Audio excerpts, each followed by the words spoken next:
The Apollo Medivac, the ship that just felt rushed. Alright guys, so thanks for stopping by the channel. Want to jump into this video today, talk a little bit about this Apollo Medivac, and talk about some of the MedGel. Kind of going to be a quick overview of this ship, but there's so much kind of like, there's a few pretty big negative things that I just don't like about it because it feels rushed.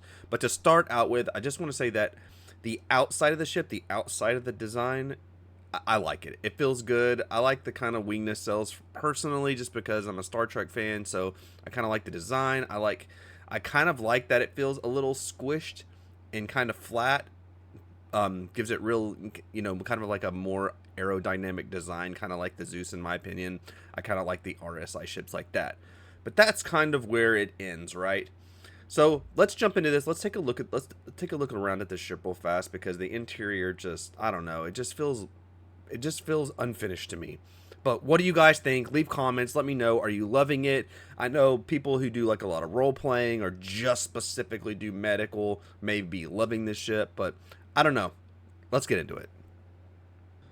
So I guess a medical ship would not be complete without the nice little wee woo lights here.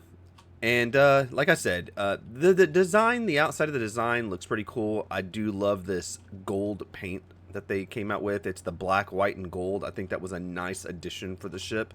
Like I said, outside great, right? But when we come around here, this is where the trouble starts to happen for me. Unless there is some crazy updated gameplay that's going to be coming out pretty soon with all kind of different stuff with engineering. I just don't get it. So up here, I put this ship up here just to kind of show that, it does fit like a nice little vehicle, like just right here in the back. You may be able to squeeze in the PTV, maybe the SVT when the ramp closes. I have not played around with that because it's not something that I'm gonna do. But right here, guys, we have a docking collar, right? And I'm just unsure of how this is actually gonna be used, right? Like I said, this is the part that just feels like it was kind of thrown together, or maybe the design was just, it wasn't thought all the way through. But you have this docking collar here, so if you're ever gonna dock to another ship, you have this. But then you have this ramp. So when you open this, you have this long ramp. Now they did talk about one day being able to, leave the ramp up, docking collar open, but in this current situation, this isn't going to help, right? You're going to have the ramp down to get to this docking collar area, and you have a ramp that's like, I don't know, 90 foot long or something. Just being facetious there, but you have this long ramp. So how are you going to back up to a ship with this ramp? I'm just interesting to see what this whole thing was about. Like right now, like all this stuff like docking collars and ship to ship docking, it's all just like role play, a novelty item at this point, like a hopeful.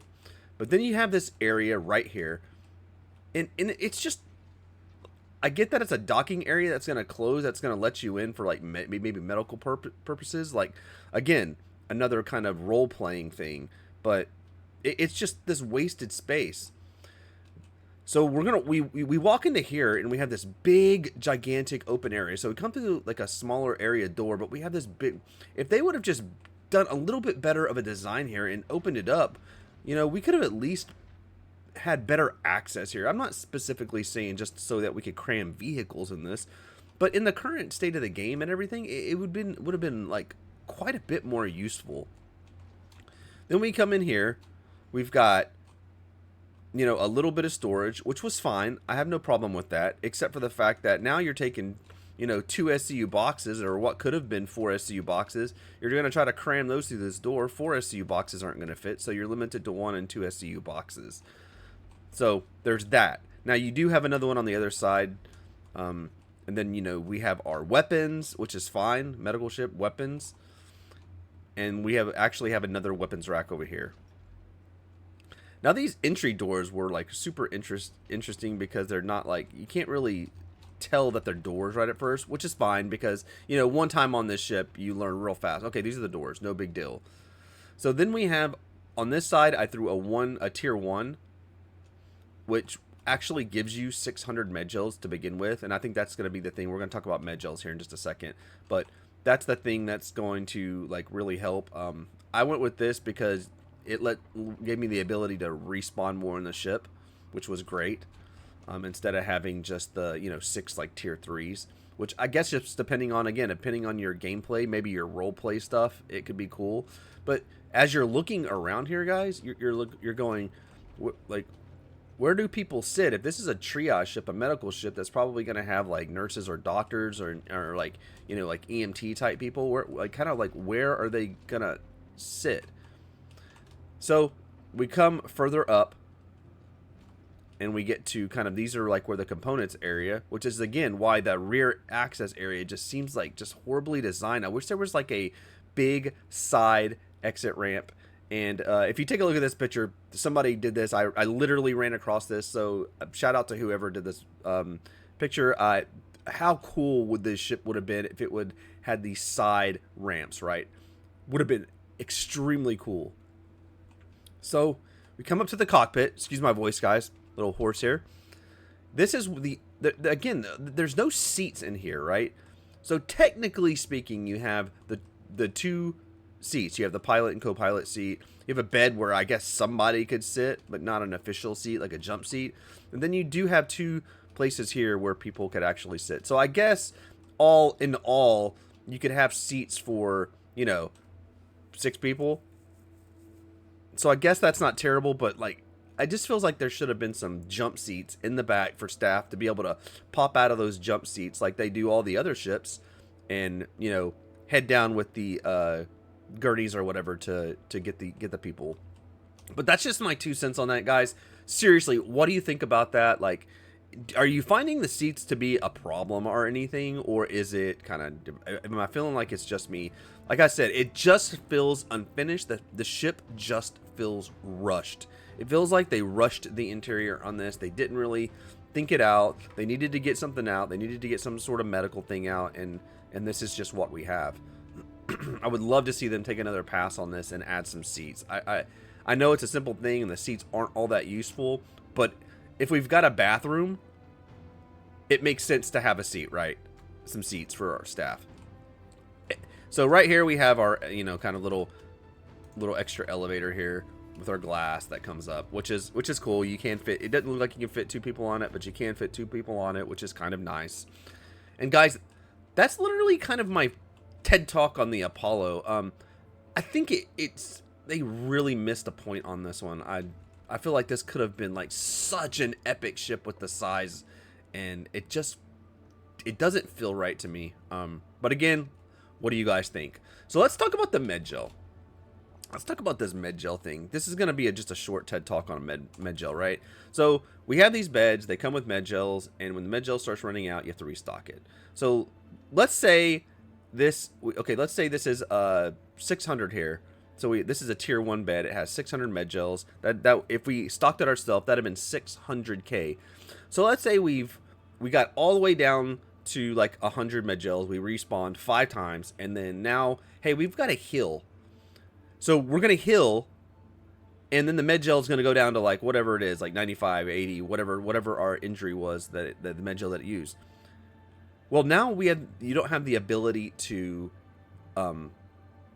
regenerate anymore, to spawn back without replacing that MedGel. So now you're constantly replacing MedGels, this comes especially on the tier 3 beds that only have 200 MedGels in it. So you respawn once, and then you heal, and then you've got to replace it if you want to be able to respawn in that bed again. So you're constantly having all these like MedGel canisters with like 70, 80% or whatever, because you can't refill them. It's just a missed point on the MedGels.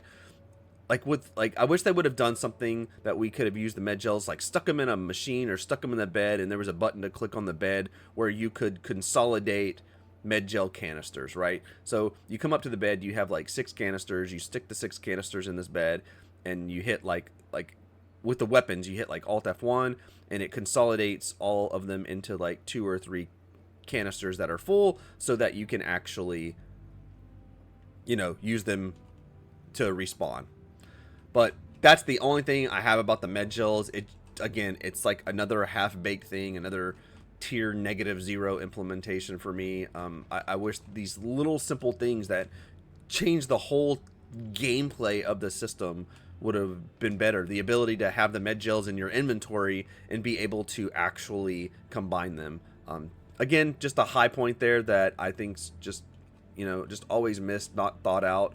But again, I know they just throw gameplay out because they got to get something out to show progress, to show forward, just so they can kind of tote this along until Squadron 42 comes out. But that is my MedGel talk. So again, what do you guys think about the MedGel? For me, I thought medical gameplay was fine. Just another time sink, another got to go to the station, got to get MedGel, got to just something to spend AUEC on. It just is all it seemed to be, and just something like time-wise, I'll probably end up just spawning back at the station like I always do. When it comes to like people who just do FPS and bunkers, I can see it being probably pretty useful if you die a lot, but usually I never have more than like a tier 3 injury when I come out of a bunker. We've been running the ASD facilities, and hardly ever do I get anything over a tier 3 arm or leg injury or something like that. Always wearing heavy armor. So guys, that is kind of the Apollo Medivac. That is kind of my TED talk about this ship. This wasn't quite an overview per se. I just wanted to talk about how it just felt unfinished to me and kind of just get some opinions of you guys. What do you think? Are you loving it? Like I said, outside, absolutely outstanding. I love the outside of the ship. I think it looks sleek. I think it looks great. But I just wish they would have made the inside just more functional looking, more functional, more ability to use the empty space inside. But guys, I appreciate it. Thanks for always sticking around. Let me know what you think again. And as always, I'll catch you guys on the next video.